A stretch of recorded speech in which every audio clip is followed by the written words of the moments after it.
Dans cet exercice, soit f la fonction définie sur l'intervalle moins 3, 6 par f de x égale 2x plus 5 sur exponentielle x. On nous demande de déterminer la dérivée de f, ensuite d'étudier le sens de variation de f. Alors, on constate que cette fonction est sous la forme d'un quotient. Donc, on va poser u de x égale 2x plus 5, qui est le numérateur, et v de x égale exponentielle x, qui est le dénominateur. La dérivée de 2x plus 5, c'est 2, et la dérivée de exponentielle x, c'est exponentielle x. On rappelle la dérivée d'un quotient u sur v, c'est u'v moins uv' sur v carré. Donc, calculons f' de x.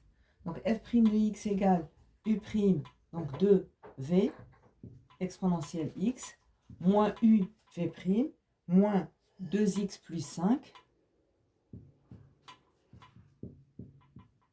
exponentielle x. Le tout sur exponentielle x au carré.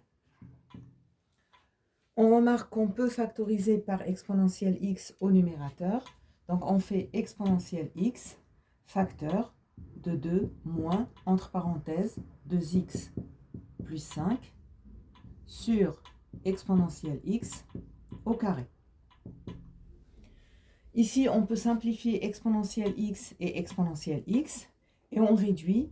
Ça nous fait 2 moins 2x moins 5 sur exponentielle x, ce qui revient à moins 2x, et 2 moins 5, ça fait moins 3 sur exponentielle x. Et ceci est notre dérivée. Donc, pour étudier les variations de f, il suffit de déterminer le signe de f' de x, exponentielle x étant strictement positif, sur toute R et en particulier sur l'intervalle moins 3, 6. Donc, le signe de f' de x sera le signe de moins 2x moins 3.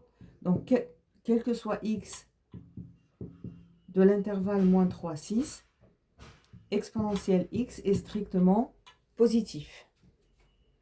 Donc, le signe de f' de x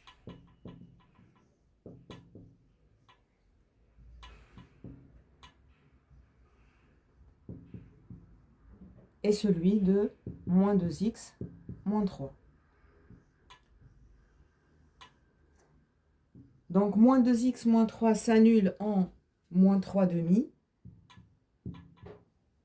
On est sur l'intervalle moins 3, 6. C'est de la forme ax plus b avec a qui est égal à moins 2 qui est négatif. Donc, on va avoir avant moins 3 demi un signe qui est positif et après moins 3 demi un signe qui est négatif.